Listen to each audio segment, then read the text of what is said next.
I know that Danielle Foisy is a courageous woman because she tackles adventures like ice climbing. She's here to talk, though, about a challenge she didn't choose, supporting a spouse who struggles with mental illness. It's estimated that 1 in 5 Canadians will experience a mental illness throughout their lifetime. Anxiety is the most common mental illness in Canada. We're going to be looking at something more extreme, Danielle. But hey, first, can't overlook the ice climbing. What is that? It is climbing frozen waterfalls with picks in your hands and on your feet. And it is an epic adventure that people like to tick off their bucket list. Wow, frozen waterfalls. You'd have a lot of those in Haliburton. We do, and one of the blessings of our story is that we've been able to actually start a company, and my husband uses his passion to teach others ice climbing. I am so delighted to hear that because I know that a big move in your life, leaving the mountains of Alberta, was a trigger. It was. We didn't realize at the time, but we were both using the mountains as our coping skills for avoiding and escaping the mental illness that was very present in our home. And once we moved out of Alberta back to Ontario, where our family's from, it all just came to the forefront. And you had 2 little girls at the time, Yes. ages 1 and 3. Yes. And shall we go right to the crisis point? Yes. Your husband threatened to burn the house down with himself in it? It was more of a cry for help. It was just the peak of a very difficult explosion that was happening.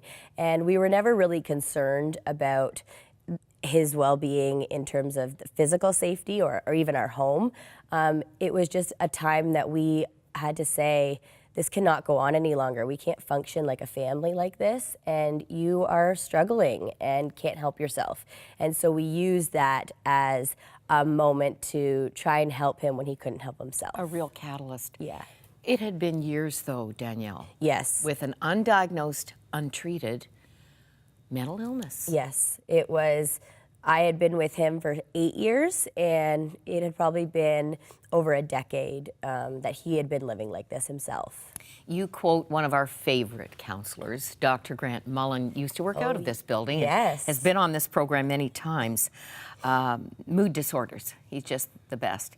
He says mental illness is when you have thoughts you don't want and you can't stop thinking them. Yes. This defined your husband's imprisonment, really. Absolutely. When I first read that, I felt like that was the most simple way to explain it, and everyone can understand it that way.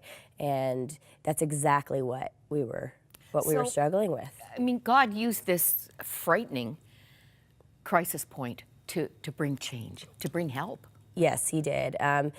It was just a time where the world could not help me anymore, and I felt like God was my only source of strength. And me and my one daughter created a prayer room in our house, and we just lived there. And we just went to God in every moment of that time in our life. And he just gave us the strength. You know, when I just knew I couldn't go on and couldn't do this on my own, he just gave us that strength, and also orchestrated the right doctors, the right motivation for my husband to be willing to go get help. He had been so against it for so long. Your husband was really anti-medication. Anti-medication, But what was yes. the outcome of that initial prescription? Well, we ended up in a program at one of the hospitals that was a 3-part series. So it was counseling, it was a psychiatric assessment, and medication. And so we started this process, and he was still very against the medication.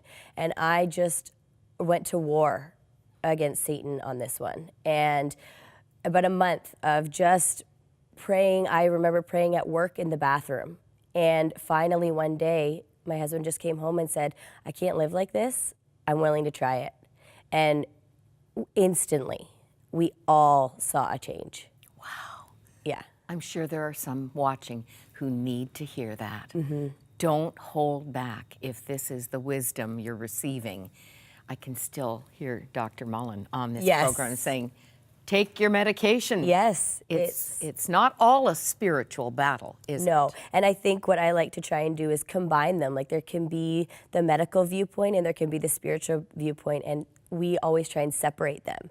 And I think what we need to do is collaborate them, and they actually complement each other. Now, let's talk.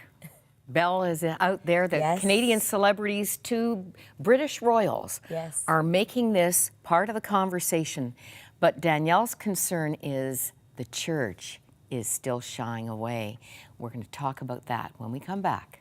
Don't go away.